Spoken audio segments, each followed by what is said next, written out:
अस्सलाम वालेकुम व्यूअर्स, मैं हूं Sitara Nayab and welcome to my channel mother's guide. आज की वीडियो में हम आपको बताएंगे कि सूरज और चांद ग्रहण में एक औरत को जो हामला हो क्या क्या करने की जरूरत होती है।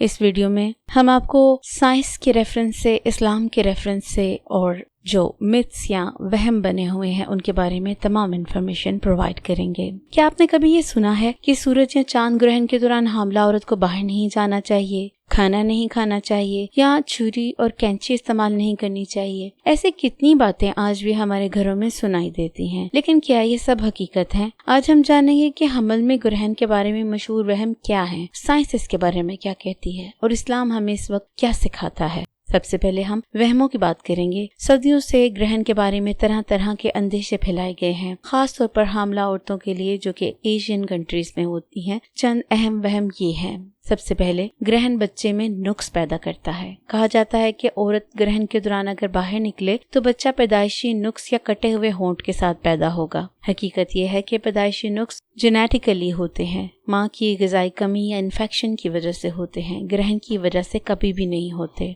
दूसरा वहम, तेज धार अशिया इस्तेमाल करने से नुकसान होता है। औरत को मना किया जाता है कि वो सब्जी ना काटे, कपड़े ना सिए या कैंची ना इस्तेमाल करे, वरना बच्चे पर कट लग जाएगा। हकीकतन माँ के हाथ में छुरी या कैंची का बच्चे पर कोई असर नहीं पड़ता, बच्चा रहम में महफूज रहता है। वहम नंबर 3, ग्रहण के वक्त खाना खराब हो जाता है। कहा जाता है कि ग्रहण के वक्त खाना हराम या नुकसानदेह हो जाता है, इसलिए हामला औरत को रोजा रखना चाहिए। ऐसा बिल्कुल भी नहीं होता। असल नुकसान तो खाना ना खाने से होता है। उस दौरान में हामला औरत को कमजोरी हो सकती है, बच्चे की ग्रोथ मुतासिर हो सकती है। अगर वो गेस्टेशनल डायबिटीज में मुब्तला हो या उसको इस तरह का कोई और मसला हो तो उसका शुगर लेवल ड्रॉप हो सकता है। चौथा वहम, ग्रहण को देखने से बच्चा अंधा पैदा होता है। ये भी मशहूर है कि अगर हामला औरत सूरज या चांद ग्रहण को देखे तो बच्चा आंखों के मसाइल के साथ पैदा होगा। हकीकत ये है कि ये नुकसान सिर्फ माँ की आंखों को होता है। अगर वो बगैर चश्मे के सूरज को देखे बच्चे पर कोई असर नहीं पड़ता। पांचवा वहम यह है कि ग्रहण से हमल जाया हो जाता है। कहा जाता है कि ग्रहण के वक्त हरकत करने से अस्काते हमल हो जाता है। हकीकत यह है कि मिस कैरेज या अस्काते हमल जेनेटिकली प्रॉब्लम से होता है, क्रोमोसोमल इश्यूज की वजह से होता है, इन्फेक्शन की वजह से होता है, ग्रहण की वजह से कभी भी नहीं होता।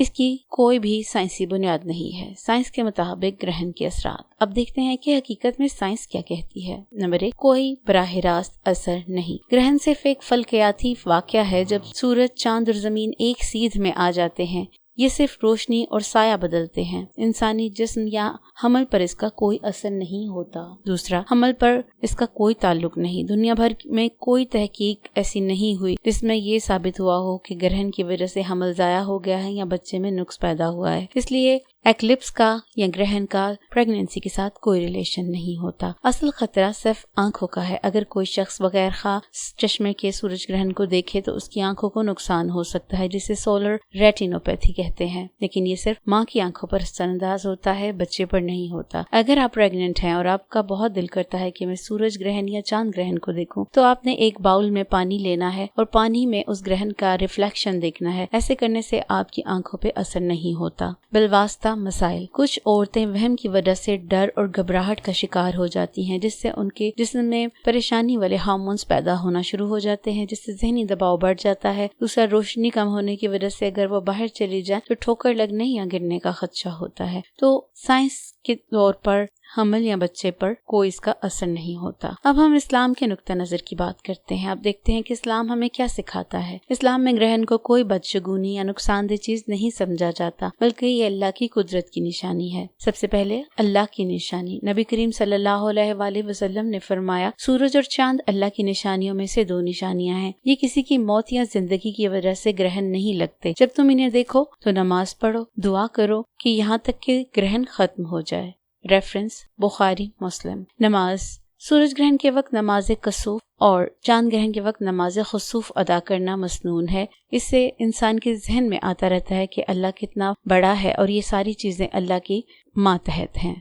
دعا اور ذکر۔ گرہن کے وقت کثرت سے دعا، تسبیح، تحمید اور تکبیر کرنی چاہیے۔ استغفار، یہ موقع اللہ سے توبہ اور معافی مانگنے کا ہوتا ہے، اس لیے جب بھی آپ کو گرہن کا پتہ چلے، جیسے کہ اب 7 تاریخ کو صبح میں سورج گرہن لگے گا اور رات میں چاند گرہن لگے گا، تو اس موقع پر آپ کو بہت زیادہ استغفار کرنا چاہیے، تسبیح پڑھنی چاہیے اور اللہ سے دعا طلب کرنی چاہیے۔ صدقہ دینا، گرہن کے وقت صدقہ اور خیرات کرنا بھی پسندیدہ عمل بتایا گیا ہے، اس لیے اگر آپ کی توفیق ہو تو آپ صدقہ ضرور دے دیں۔ وہم کی نفی، اسلام میں یہ عقیدہ باطل ہے کہ گرہن نقصان یا بدشگونی لاتا ہے۔ نبی کریم صلی اللہ علیہ وآلہ وسلم نے خود لوگوں کو سمجھایا ہے کہ یہ محض اللہ کی قدرت کی علامت ہے۔ اسلام کا خلاصہ یہ ہے کہ گرہن کے وقت ڈرنے یا وہم پالنے کی بجائے اللہ کی طرف رجوع کرنا چاہیے۔ جب نبی کریم صلی اللہ علیہ وسلم کے بیٹے ابراہیم کی ڈیتھ ہوئی تو اس وقت لوگوں نے گرہن کو اس کا ذمہ دار بنایا، لیکن نبی کریم صلی اللہ علیہ وسلم نے صاف بتایا کہ کسی کی بھی زندگی اور موت کا تعلق گرہن سے نہیں ہوتا۔